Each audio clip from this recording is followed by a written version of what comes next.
كان في ولد اسمه كريم. كريم كان بيحب الألعاب جدا، وكل شوية ينزل لعبة جديدة على موبايله. في ليلة وهو صاحي لوحده الساعة 3 الفجر، ظهر له إعلان غريب للعبة اسمها لو تقدر تكمل هتعرف السر. كريم استغرب.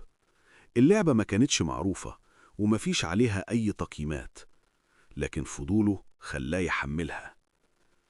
أول ما فتح اللعبة الشاشة بقت سودة، وبعدين ظهرت جملة إحنا عارفين انت فين.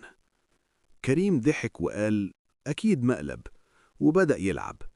المستوى الأول كان سهل، صوت خطوات في ممر طويل، وكل ما يكسب اللعبة كانت تقوله انت شاطر كمل.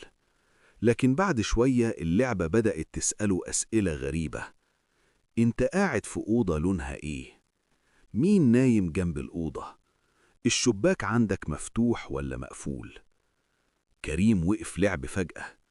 ازاي اللعبة عارفة الحاجات دي؟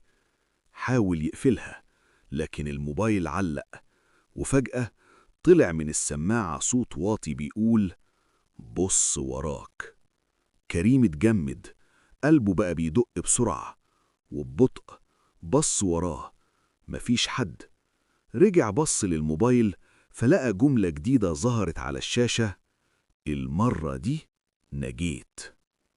في الصبح كريم دخلت تصحيه، لكن السرير كان فاضي.